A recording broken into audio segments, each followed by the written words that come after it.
Welcome to the Arcane Library. I'm Thomas, your host, coming to you from Portland, Oregon. We're going to listen to great works of the esoteric tradition and read them slowly for study, for reflection, or simply to drift away. If you feel so inclined, like, share, and subscribe. Settle in. Let's begin. H.P. Lovecraft was a master of the strange and the uncanny, whose influences on modern horror and weird fiction are immeasurable. Writing in the early 20th century, Lovecraft crafted tales that blurred the line between reality and nightmare, reflecting the anxieties and fears of an era grappling with rapid technological change and societal upheaval. The lurking fear remains a vital piece of this canon because it delves into themes of isolation, madness, and the unsettling unknown. These timeless elements resonate even more deeply today as we continue to grapple with the mysteries that lie just beyond our understanding. This story, with its chilling atmosphere and psychological depth, is why I've chosen it for our collection. It captures the essence of the strange and the terrifying in a way that feels both hauntingly familiar and eerily new. Lovecraft's writing transcends time, offering listeners a glimpse into the world where the unseen can have the most profound impact.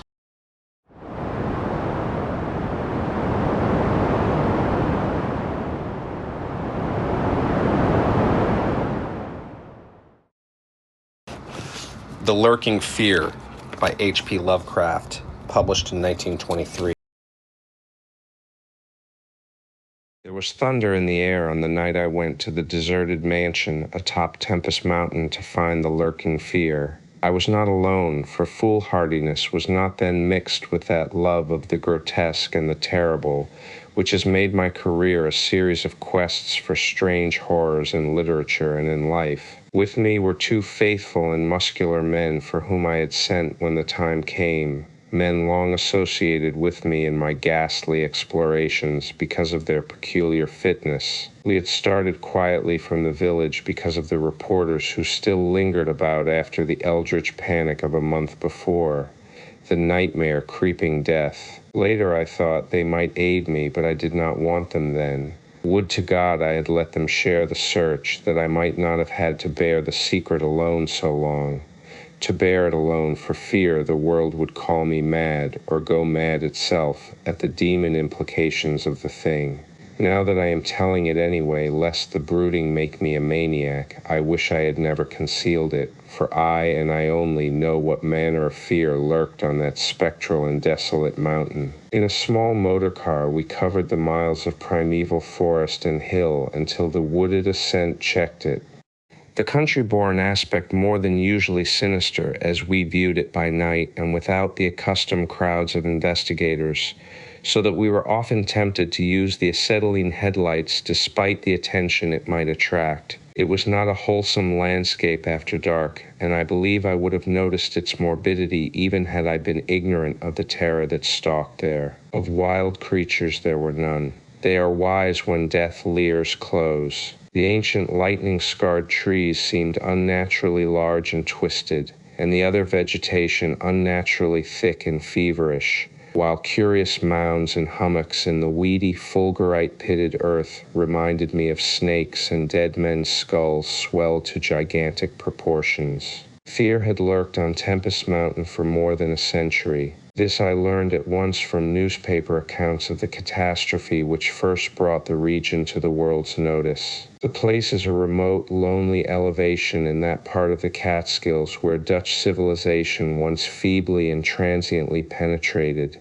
leaving behind as it receded only a few ruined mansions and a degenerate squatter population inhabiting pitiful hamlets on isolated slopes. Normal beings seldom visited the locality till the state police were formed, and even now only infrequent troopers patrol it.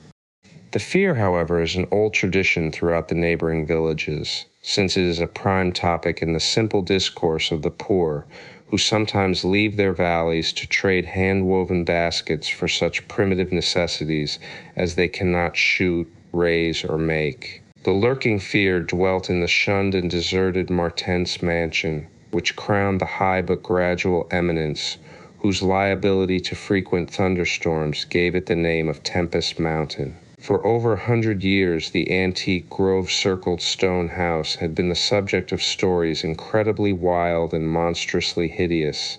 Stories of a silent, colossal, creeping death which stalked abroad in summer. With whimpering insistence, the squatters told tales of a demon which seized lone wayfarers after dark, either carrying them off or leaving them in a frightful state of gnawed dismemberment, while sometimes they whispered of blood trails toward the distant mansion. Some said the thunder called the lurking fear out of its habitation, while others said the thunder was its voice. No one outside the backwoods had believed these varying and conflicting stories, with their incoherent, extravagant descriptions of the half-glimpsed fiend, yet not a farmer or villager doubted that the Martens mansion was ghoulishly haunted. Local history forbade such a doubt, although no ghostly evidence was ever found by such investigators as had visited the building after some especially vivid tales of the squatters. Grandmothers told strange myths of the Martens specter, myths concerning the Martens family itself, its queer hereditary dissimilarity of eyes, its long unnatural annals, and the murder which had cursed it. The terror which brought me to the scene was a sudden and portentous confirmation of the mountaineers' wildest legends. One summer night, after a thunderstorm of unprecedented violence, the countryside was aroused by a squatter stampede which no mere delusion could create. The pitiful throngs of natives shrieked and whined of the unnamable horror which had descended upon them, and they were not doubted. They had not seen it, but had heard such cries from one of their hamlets that they knew a creeping death had come. In the morning, citizens and state troopers followed the shuddering mountaineers to the place where they said the death had come. Death was indeed there. The ground under one of the squatters' villages had caved in after a lightning strike, destroying several of the malodorous shanties. But upon this property damage was superimposed in organic devastation which paled it to insignificance. Of a possible 75 natives who had inhabited this spot, not one living specimen was visible. The disordered earth was covered with blood and human debris, bespeaking too vividly the ravages of demon teeth and talons, yet no visible trail led away from the carnage.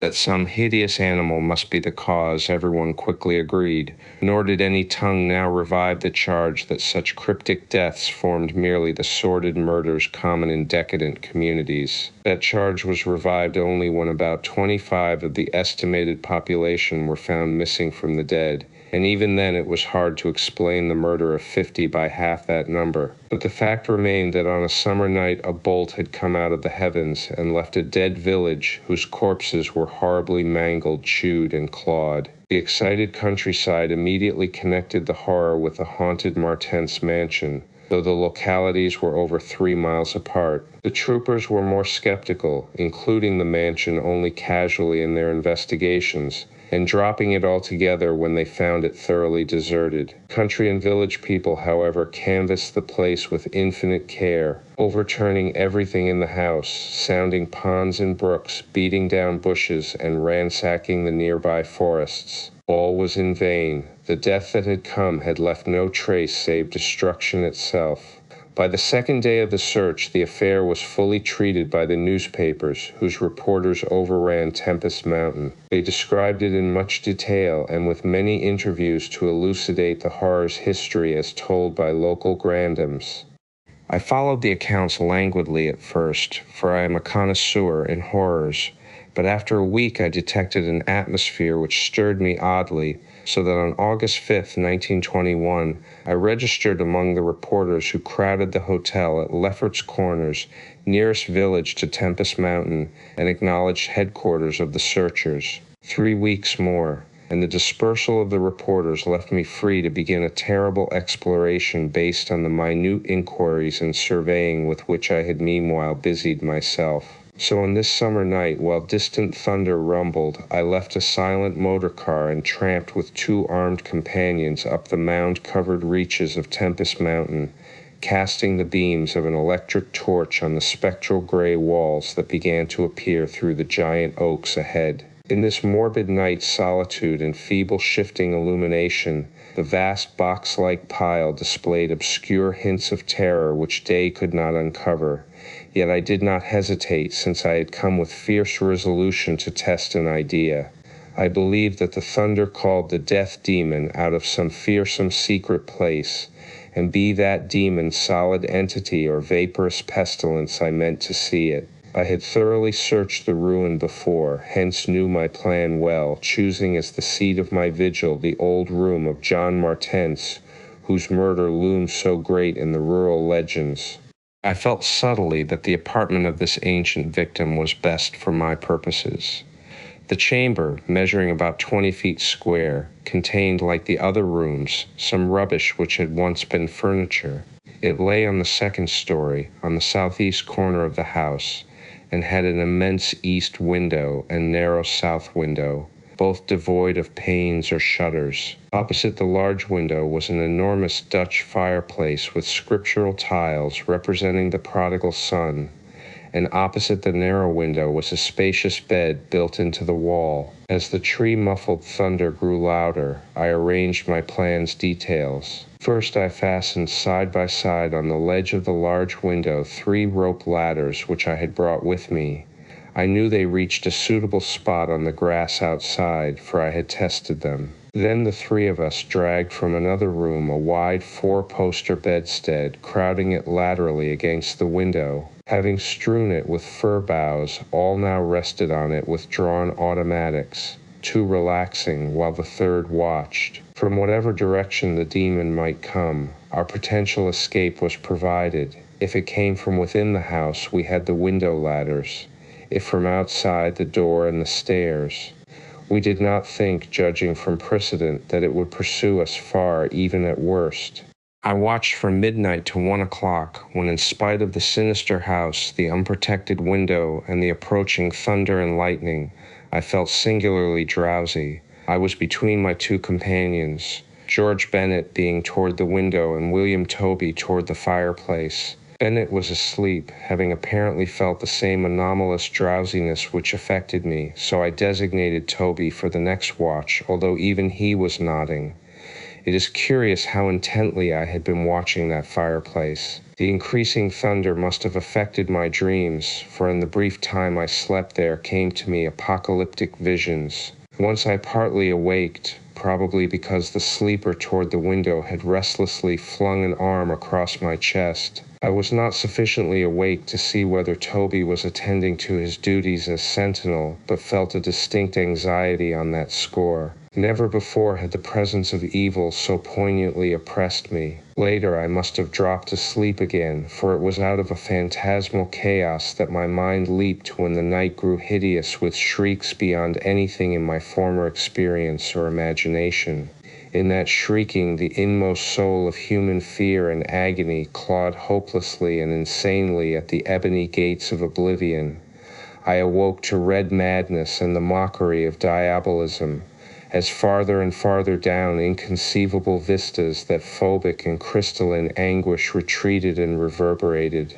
There was no light, but I knew from the empty space at my right that Toby was gone. God alone knew whither. Across my chest still lay the heavy arm of the sleeper at my left. Then came the devastating stroke of lightning which shook the whole mountain, lit the darkest crypts of the hoary grove, and splintered the patriarch of the twisted trees. In the demon flash of a monstrous fireball, the sleeper started up suddenly, while the glare from beyond the window threw his shadow vividly upon the chimney above the fireplace from which my eyes had never strayed. That I am still alive and sane is a marvel I cannot fathom. I cannot fathom it, for the shadow on that chimney was not that of George Bennett or of any other human creature, but a blasphemous abnormality from hell's nethermost craters, a nameless, shapeless abomination which no mind could fully grasp, and no pen even partly describe. In another second I was alone in the accursed mansion, shivering and gibbering. George Bennett and William Toby had left no trace, not even of a struggle. They were never heard of again. For days after that hideous experience in the forest-swathed mansion, I lay nervously exhausted in my hotel room at Lefferts Corners. I do not remember exactly how I managed to reach the motor car, start it, and slip unobserved back to the village, for I retain no distinct impression save of wild-armed titan trees, demoniac mutterings of thunder, and Sharonian shadows athwart the low mounds that dotted and streaked the region. As I shivered and brooded on the casting of that brain-blasting shadow, I knew that I had at last pried out one of Earth's supreme horrors, one of those nameless blights of outer voids whose faint demon scratchings we sometimes hear on the farthest rim of space, yet from which our own finite vision has given us a merciful immunity. The shadow I had seen I hardly dared to analyze or identify.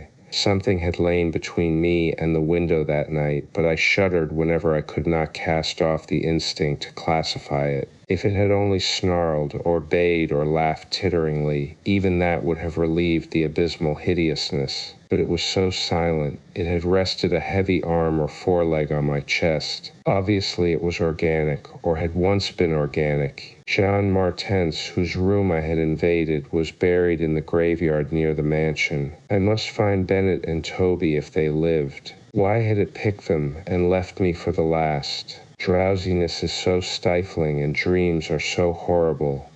In a short time I realized that I must tell my story to someone or break down completely. I had already decided not to abandon the quest for the lurking fear, for in my rash ignorance it seemed to me that uncertainty was worse than enlightenment, however terrible the latter might prove to be. Accordingly, I revolved in my mind the best course to pursue, whom to select for my confidences, and how to track down the thing which had obliterated 2 men and cast a nightmare shadow. My chief acquaintances at Lefferts Corners had been the affable reporters, of whom several still remained to collect final echoes of the tragedy. It was from these that I determined to choose a colleague, and the more I reflected, the more my preference inclined toward one Arthur Monroe, a dark, lean man of about 35, whose education, taste, intelligence, and temperament all seemed to mark him as one not bound to conventional ideas and experiences. On an afternoon in early September, Arthur Monroe listened to my story. I saw from the beginning that he was both interested and sympathetic, and when I had finished, he analyzed and discussed the thing with the greatest shrewdness and judgment. His advice, moreover, was eminently practical, for he recommended a postponement of operations at the Martens mansion until we might become fortified with more detailed historical and geographical data. On his initiative, we combed the countryside for information regarding the terrible Martens family, and discovered a man who possessed a marvelously illuminating ancestral diary. We also talked at length with such of the mountain as had not fled from the terror and confusion to remoter slopes, and arranged to proceed our culminating task, the exhaustive and definitive examination of the mansion in the light of its detailed history, with an equally exhaustive and definitive examination of spots associated with the various tragedies of squatter legend. The results of this examination were not at first very enlightening, though our tabulation of them seemed to reveal a fairly significant trend, namely that the number of reported horrors was by far the greatest in areas either comparatively near the avoided house or connected with it by stretches of the morbidly overnourished forest. There were, it is true, exceptions. Indeed, the horror which had caught the world's ear had happened in a treeless space remote alike from the mansion and from any connecting woods. As to the nature and appearance of the lurking fear, nothing could be gained from the scared and witless shanty dwellers. In the same breath they called it a snake and a giant, a thunder devil and a bat, a vulture and a walking tree. We did, however, deem ourselves justified in assuming that it was a living organism highly susceptible to electrical storms, and although certain of the stories suggested wings, we believed that its aversion for open spaces made land locomotion a more probable theory. The only thing really incompatible with the latter view was the rapidity with which the creature must have traveled in order to perform all the deeds attributed to it. When we came to know the squatters better, we found them curiously likable in many ways. Simple animals they were, gently descending the evolutionary scale because of their unfortunate ancestry and stultifying isolation. They feared outsiders, but slowly grew accustomed to us, finally helping vastly when we beat down all the thickets and tore out all the partitions of the mansion in our search for the lurking fear. When we asked them to help us find Bennett and Toby, they were truly distressed, for they wanted to help us, yet knew that these victims had gone as wholly out of the world as their own missing people, that great numbers of them had actually been killed and removed, just as the wild animals had long been exterminated. We were of course thoroughly convinced, and we waited apprehensively for further tragedies to occur. By the middle of October we were puzzled by our lack of progress. Owing to the clear nights, no demoniac aggressions had taken place, and the completeness of our vain searches of house and country almost drove us to regard the lurking fear as a non-material agency. We feared that the cold weather would come on and halt our explorations, for all agreed that the demon was generally quiet in winter. Thus there was a kind of haste and desperation in our last daylight canvass of the horror-visited hamlet, a hamlet now deserted because of the squatter's fears. The ill-fated squatter hamlet had borne no name, but had long stood in a sheltered though treeless cleft between two elevations called respectively Cone Mountain and Maple Hill. It was closer to Maple Hill than to Cone Mountain, some of the crude abodes indeed being dugouts on the side of the former eminence. Geographically, it lay about 2 miles northwest of the base of Tempest Mountain and 3 miles from the oak-girt mansion. Of the distance between the hamlet and the mansion, fully 2 miles and a quarter on the hamlet's side was entirely open country, the plain being of fairly level character save for some of the low snake-like mounds, and having as vegetation only grass and scattered weeds. Considering this topography, we had finally concluded that the demon must have come by way of Cone Mountain, a wooded southern prolongation of which ran to within a short distance of the westernmost spur of Tempest Mountain. The upheaval of ground we traced conclusively to a landslide from Maple Hill, a tall, lone, splintered tree on whose side had been the striking point of the thunderbolt which summoned the fiend. As for the 20th time or more, Arthur Monroe and I went minutely over every inch of the violated village. We were filled with a certain discouragement coupled with vague and novel fears. It was acutely uncanny, even when frightful and uncanny things were common, to encounter so blankly clueless a scene after such overwhelming occurrences, and we moved about beneath the leaden darkening sky with that tragic directionless zeal which results from a combined sense of futility and necessity of action. Our care was gravely minute. Every cottage was again entered, every hillside dugout again searched for bodies, every thorny foot of adjacent slope again scanned for dens and caves, but all without result. And yet, as I have said, vague new fears hovered menacingly over us, as if giant bat-winged griffins squatted invisibly on the mountaintops and leered with Abaddon eyes that had looked on transcosmic gulfs. As the afternoon advanced, it became increasingly difficult to see,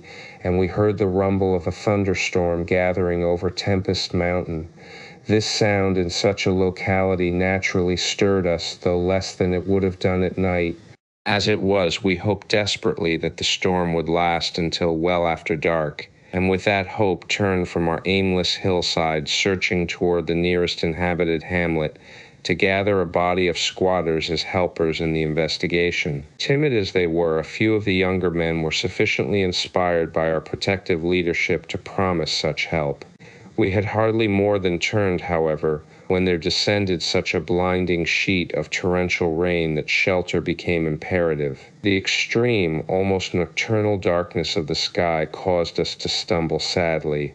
but guided by the frequent flashes of lightning and by our minute knowledge of the hamlet, we soon reached the least porous cabin of the lot, an heterogeneous combination of logs and boards whose still existing door and single tiny window both faced Maple Hill. Barring the door after us against the fury of the wind and rain, we put in place the crude window shutter which our frequent searches had taught us where to find. It was dismal, sitting there on rickety boxes in the pitchy darkness, but we smoked pipes and occasionally flashed our pocket lamps about. Now and then we could see the lightning through cracks in the wall. The afternoon was so incredibly dark that each flash was extremely vivid. The stormy vigil reminded me shudderingly of my ghastly night on Tempest Mountain.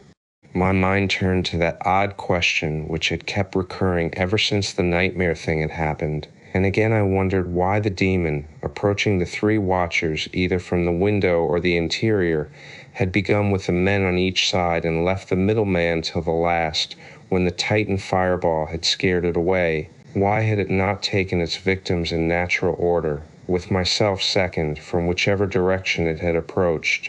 With what manner of far-reaching tentacles did it prey? Or did it know that I was the leader, and save me for a fate worse than that of my companions? In the midst of these reflections, as if dramatically arranged to intensify them, there fell nearby a terrific bolt of lightning, followed by the sound of sliding earth. At the same time, the wolfish wind rose to demoniac crescendos of ululation. We were sure that the lone tree on Maple Hill had been struck again, and Monroe rose from his box and went to the tiny window to ascertain the damage. When he took down the shutter, the wind and rain howled deafeningly in, so that I could not hear what he said, but I waited while he leaned out and tried to fathom nature's pandemonium. Gradually a calming of the wind and dispersal of the unusual darkness told of the storm's passing. I had hoped it would last into the night to help our quest, but a furtive sunbeam from a knothole behind me removed the likelihood of such a thing. Suggesting to Monroe that we had better get some light even if more showers came, I unbarred and opened the crude door. The ground outside was a singular mass of mud and pools, with fresh heaps of earth from the slight landslide, but I saw nothing to justify the interest which kept my companion silently leaning out the window. Crossing to where he leaned, I touched his shoulder, but he did not move. Then, as I playfully shook him and turned him around, I felt the strangling tendrils of a cancerous horror whose roots reached into illimitable pasts and fathomless abysms of the night that broods beyond time. For Arthur Monroe was dead, and on what remained of his chewed and gouged head there was no longer a face. 3. What the red glare meant on the tempest-racked night of November 8th, 1921. With a lantern which cast charnel shadows, I stood digging alone and idiotically in the grave of Jan Martens. I had begun to dig in the afternoon because a thunderstorm was brewing, and now that it was dark and the storm had burst above the maniacally thick foliage, I was glad. You believe that my mind was partly unhinged by events since August 5th. The demon shadow in the mansion, the general strain and disappointment, and the thing that occurred at the hamlet in an October storm. After that thing I had dug a grave for one whose death I could not understand. I knew that others could not understand either, so let them think Arthur Monroe had wandered away. They searched, but found nothing. The squatters might have understood, but I dared not frighten them more. I myself seemed strangely callous. That shock at the mansion had done something to my brain, and I could think only of the quest for a horror now grown to cataclysmic stature in my imagination, a quest which the fate of Arthur Monroe made me vow to keep silent and solitary. The scene of my excavations would alone have been enough to unnerve any ordinary man. Baleful primal trees of unholy size, age, and grotesqueness leered above me like the pillars of some hellish druidic temple, muffling the thunder, hushing the clawing wind, and admitting but little rain. Beyond the scarred trunks in the background, illumined by faint flashes of filtered lightning, rose the damp, ivied stones of the deserted mansion, while somewhat nearer was the abandoned Dutch garden, whose walks and beds were polluted by a white, fungus-fetid, overnourished vegetation that never saw full daylight. And nearest of all was the graveyard, where deformed trees tossed insane branches as their roots displaced unhallowed slabs and sucked venom from what lay below. Now and then, beneath the brown pall of leaves that rotted and festered in the antediluvian forest darkness, I could trace the sinister outlines of some of these low mounds which characterized the lightning-pierced region. History had led me to this archaic grave. History, indeed, was all I had after everything else ended in mocking Satanism.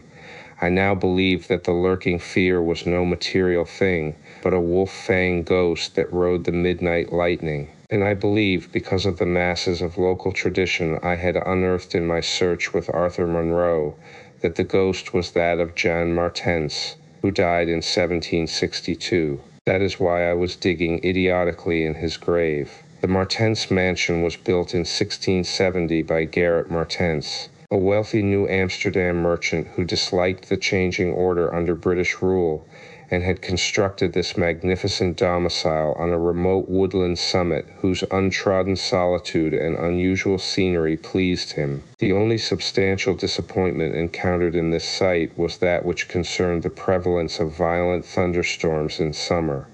When selecting the hill and building his mansion, Mynheer Martens had laid these frequent natural outbursts to some peculiarity of the year, but in time he perceived that the locality was especially liable to such phenomena. At length, having found these storms injurious to his head, he fitted up a cellar into which he could retreat from their wildest pandemonium. Of Gerrit Martens's descendants less is known than of himself, since they were all reared in hatred of the English civilization, and trained to shun such of the colonists as accepted it. Their life was exceedingly secluded, and people declared that their isolation had made them heavy of speech and comprehension. In appearance, all were marked by a peculiar inherited dissimilarity of eyes, one generally being blue and the other brown. Their social contacts grew fewer and fewer, till at last they took to intermarrying with the numerous menial class about the estate. Many of the crowded family degenerated, moved across the valley, and merged with the population which was later to produce the pitiful squatters.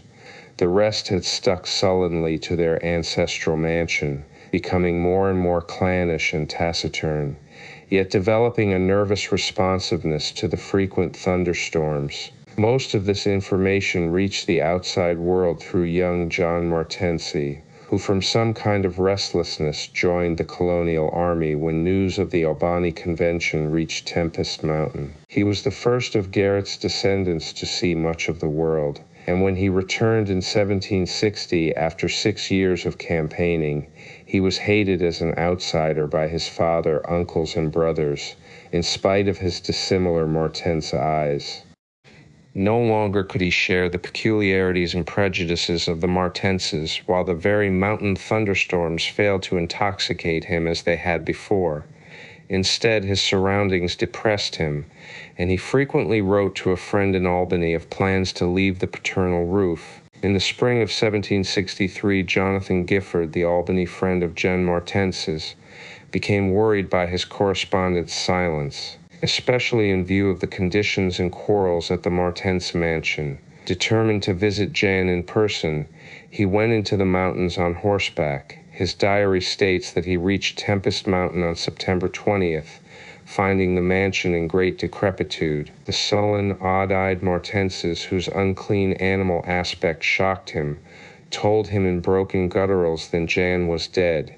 He had, they insisted, been struck by lightning the autumn before, and now lay buried behind the neglected sunken gardens. They showed the visitor the grave, barren and devoid of markers. Something in the Martenses' manner gave Gifford a feeling of repulsion and suspicion, and a week later he returned with spade and mattock to explore the sepulchral spot. He found what he expected, a skull crushed cruelly as if by native blows. So returning to Albany, he openly charged the Martenses with the murder of their kinsman. Legal evidence was lacking, but the story spread rapidly around the countryside, and from that time the Mortenses were ostracized by the world. No one would deal with them, and their distant manor was shunned as an accursed place. Somehow they managed to live on independently by the products of their estate, for occasional lights glimpsed from faraway hills attested their continued presence. These lights were seen as late as 1810, but toward the last they became very infrequent. Meanwhile, there grew up about the mansion and the mountain a body of diabolic legendry. The place was avoided with doubled assiduousness and invested with every whispered myth tradition could supply. It remained unvisited till 1816, when the continued absence of lights was noticed by the squatters. At that time, a party made investigations, finding the house deserted and partly in ruins. There were no skeletons about, so that departure rather than death was inferred. The clan seemed to have left several years before, and improvised penthouses showed how numerous it had grown prior to its migration. Its cultural level had fallen very low, as proved by decaying furniture and scattered silverware which must have been long abandoned when its owners left. But though the dreaded Mortenses were gone, the fear of the haunted house continued, and grew very acute when new and strange stories arose among the mountain decadents. There it stood, deserted, feared, and linked with the vengeful ghost of Jan Martens. There it still stood on the night I dug in Jan Martens's grave. I have described my protracted digging as idiotic, and such it indeed was in object and method. The coffin of Jan Martens had been soon unearthed. It now held only dust and niter, but in my fury to exhume his ghost I delved irrationally and clumsily down beneath where he had lain. God knows what I expected to find. I only felt that I was digging in the grave of a man whose ghost stalked by night. It is impossible to say what monstrous depth I had attained when my spade and soon my feet broke through the ground beneath. The event, under the circumstances, was tremendous, for in the existence of a subterranean space here, my mad theories had terrible confirmation. My slight fall had extinguished the lantern, but I produced an electric pocket lamp and viewed the small horizontal tunnel which led away indefinitely in both directions. It was amply large for a man to wriggle through, and though no sane person would have tried it at that time, I forgot danger, reason, and cleanliness in my single-minded fever to unearth the lurking fear. Choosing the direction toward the house, I scrambled recklessly into the narrow burrow, squirming ahead blindly and rapidly, and flashing but seldom the lamp I kept before me. What language can describe the spectacle of a man lost in infinitely abysmal earth, pawing, twisting, wheezing, scrambling madly through sunken convolutions of immemorial blackness without an idea of time, safety, direction, or definite object? There is something hideous in it, but that is what I did. I did it for so long that life faded to a far memory, and I became one with the moles and grubs of nighted depths. Indeed, it was only by accident that after interminable writhings I jarred my forgotten electric lamp alight so that it shone eerily along the burrow of caked loam that stretched and curved ahead. I had been scrambling in this way for some time, so that my battery had burned very low when the passage suddenly inclined sharply upward, altering my mode of progress. And as I raised my glance, it was without preparation that I saw glistening in the distance two demoniac reflections of my expiring lamp, two reflections glowing with a baneful and unmistakable effulgence, and provoking maddeningly nebulous memories. I stopped automatically, though lacking the brain to retreat. The eyes approached, yet of the thing that bore them I could distinguish only a claw. But what a claw! Then far overhead I heard a faint crashing which I recognized. It was the wild thunder of the mountain, raised to hysteric fury. I must have been crawling upward for some time, so that the surface was now quite near, and as the muffled thunder clattered, those eyes still stared with vacuous viciousness. Thank God I did not then know what it was, else I should have died. But I was saved by the very thunder that had summoned it, for after a hideous wait there burst from the unseen outside sky one of those frequent mountainward bolts whose aftermath I had noticed here and there as gashes of disturbed earth and fulgurites of various sizes. With cyclopean rage it tore through the soil above that damnable pit, blinding and deafening me, yet not wholly reducing me to a coma. In the chaos of sliding, shifting earth, I clawed and floundered helplessly till the rain on my head steadied me, and I saw that I had come to the surface in a familiar spot, a steep, unforested place on the southwest slope of the mountain. Recurrent sheet lightnings illumined the tumbled ground and the remains of the curious low hummock which had stretched down from the wooded higher slope. But there was nothing in the chaos to show my place of egress from the lethal catacomb. My brain was as great a chaos as the earth, and as a distant red glare burst on the landscape from the south, I hardly realized the horror I had been through. But when 2 days later the squatters told me what the red glare meant, I felt more horror than that which the mold burrow and the claw and eyes had given, more horror because of the overwhelming implications. In a hamlet 20 miles away, an orgy of fear had followed the bolt which brought me above ground, and a nameless thing had dropped from an overhanging tree into a weak-roofed cabin. It had done a deed, but the squatters had fired the cabin in frenzy before it could escape. It had been doing that deed at the very moment the earth caved in on the thing with the claw and eyes. 4. The horror in the eyes. There can be nothing normal in the mind of one who, knowing what I knew of the horrors of Tempest Mountain, would seek alone for the fear that lurked there. That at least 2 of the fear's embodiments were destroyed, formed but a slight guarantee of mental and physical safety in this Acheron of multiform diabolism.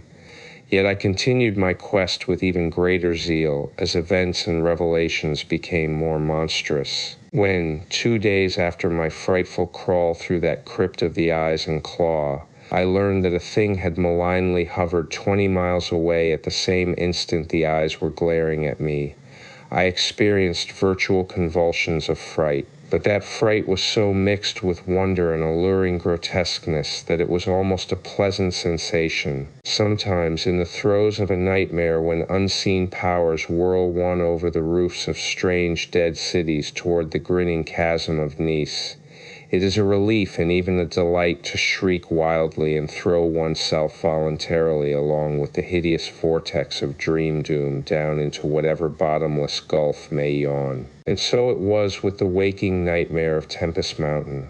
The discovery that 2 monsters had haunted the spot gave me ultimately a mad craving to plunge into the very earth of the accursed region, and with bare hands dig out the death that leered from every inch of the poisonous soil. As soon as possible, I visited the grave of Jan Martens, and dug vainly where I had dug before. Some extensive cave-in had obliterated all trace of the underground passage, while the rain had washed so much earth back into the excavation that I could not tell how deeply I had dug that other day. I likewise made a difficult trip to the distant hamlet where the death creature had been burnt, and was little repaid for my trouble. In the ashes of the fateful cabin I found several bones, but apparently none of the monsters. The squatters said the thing had only 1 victim, but in this I judged them inaccurate, since besides the complete skull of a human being, there was another bony fragment, which seemed certainly to have belonged to a human skull at some time. Though the rapid drop of the monster had been seen, no one could say just what the creature was like. Those who had glimpsed it called it simply a devil.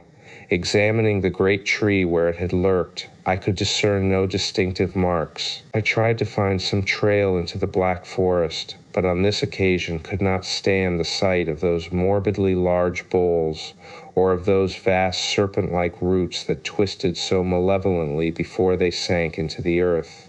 My next step was to re-examine with microscopic care the deserted hamlet where death had come most abundantly, and where Arthur Monroe had seen something he never lived to describe. Though my vain previous searches had been exceedingly minute, I now had new data to test, for my horrible grave crawl convinced me that at least one of the phases of the monstrosity had been an underground creature. This time, on the 14th of November, my quest concerned itself mostly with the slopes of Cone Mountain and Maple Hill where they overlook the unfortunate hamlet, and I gave particular attention to the loose earth of the landslide region on the latter eminence. The afternoon of my search brought nothing to light, and dusk came as I stood on Maple Hill looking down at the hamlet and across the valley to Tempest Mountain.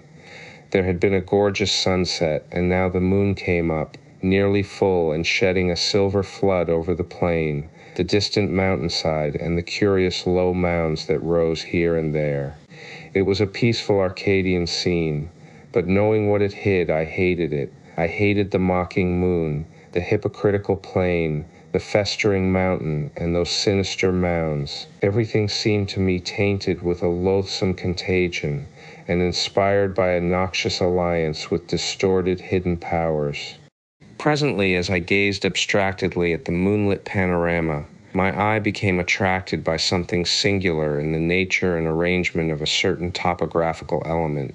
Without having any exact knowledge of geology, I had from the first been interested in the odd mounds and hummocks of the region. I had noticed that they were pretty widely distributed around Tempest Mountain, though less numerous on the plain than near the hilltop itself, where prehistoric glaciation had doubtless found feebler opposition to its striking and fantastic caprices. Now, in the light of that low moon which cast long, weird shadows, it struck me forcibly that the various points and lines of the mound system had a peculiar relation to the summit of Tempest Mountain. That summit was undeniably a center from which the lines or rows of points radiated indefinitely and irregularly, as if the unwholesome Martense mansion had thrown out visible tentacles of terror. The idea of such tentacles gave me an unexplained thrill, and I stopped to analyze my reason for believing these mounds' glacial phenomena.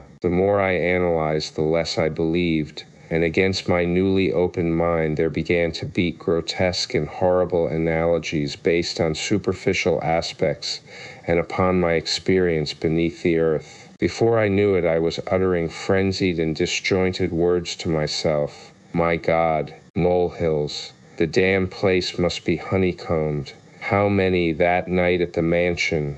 They took Bennett and Toby first, on each side of us. Then I was digging frantically into the mound which had stretched nearest me, digging desperately, shiveringly, but almost jubilantly, digging and at last shrieking aloud with some unplaced emotion as I came upon a tunnel or burrow just like the one through which I had crawled on that other demoniac night. After that I recall running, spade in hand, a hideous run across moonlit, mound-marked meadows, and through diseased, precipitous abysses of haunted hillside forest, leaping, screaming, panting, bounding toward the terrible Martense mansion. I recall digging unreasoningly in all parts of the briar-choked cellar, digging to find the core and center of that malignant universe of mounds. And then I recall how I laughed when I stumbled on the passageway, the hole at the base of the old chimney where the thick weeds grew and cast queer shadows in the light of the lone candle I had happened to have with me.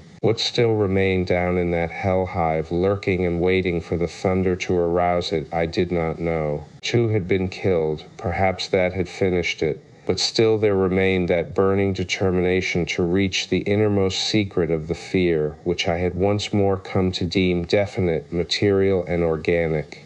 My indecisive speculation whether to explore the passage alone and immediately with my pocket light, or to try to assemble a band of squatters for the quest, was interrupted after a time by a sudden rush of wind from the outside which blew out the candle and left me in stark blackness. The moon no longer shone through the apertures above me, and with a sense of fateful alarm I heard the sinister and significant rumble of approaching thunder.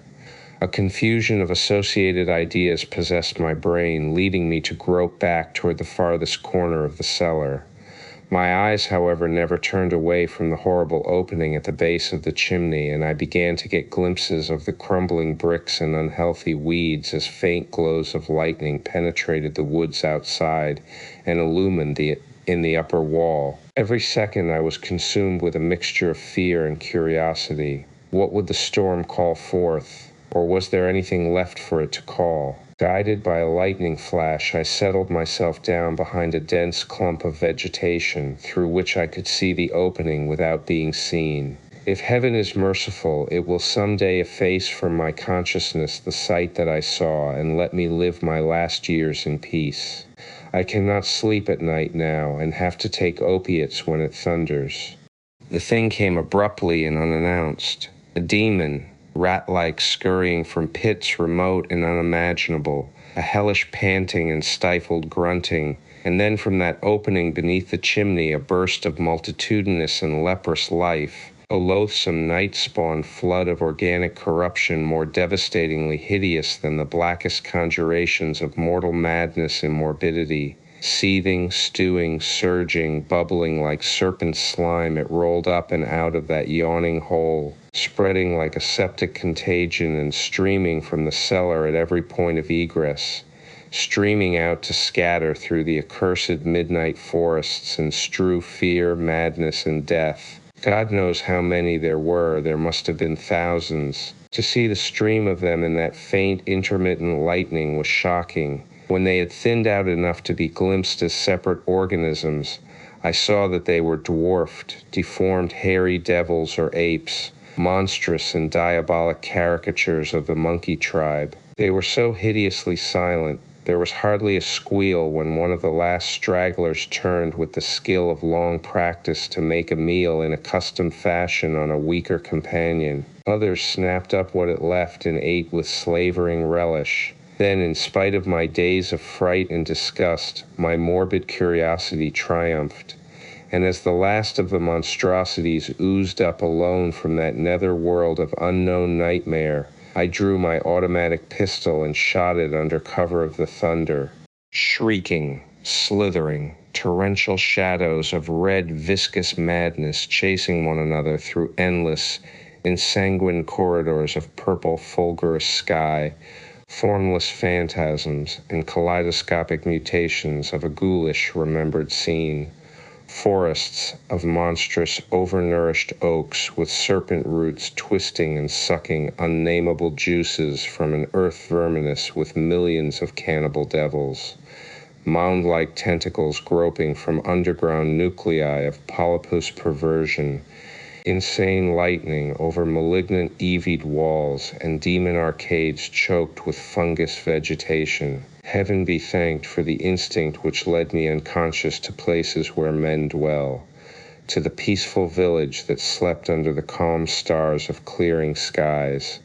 They were slithering shadows of red madness. I had recovered enough in a week to send to Albany for a gang of men to blow up the Martens mansion and the entire top of Tempest Mountain with dynamite, stop up all the discoverable mound burrows, and destroy certain overnourished trees whose very existence seemed an insult to sanity. I could sleep a little after they had done this, but true rest will never come as long as I remember that nameless secret of the lurking fear. The thing will haunt me, for who can say the extermination is complete and that analogous phenomena do not exist all over the world? Who can, with my knowledge, think of the Earth's unknown caverns without a nightmare dread of future possibilities? I cannot see a well or a subway entrance without shuddering. Why cannot the doctors give me something to make me sleep, or truly calm my brain when it thunders? What I saw in the glow of my flashlight after I shot the unspeakable straggling object was so simple that almost a minute elapsed before I understood and went delirious. The object was nauseous, a filthy, weedish gorilla thing with sharp yellow fangs and matted fur. It was the ultimate product of mammalian degeneration, the frightful outcome of isolated spawning, multiplication, and cannibal nutrition above and below the ground, the embodiment of all the snarling chaos and grinning fear that lurk behind life. It had looked at me as it died, and its eyes had the same odd quality that marked those other eyes which had stared at me underground in excited, cloudy recollections. One eye was blue, the other brown.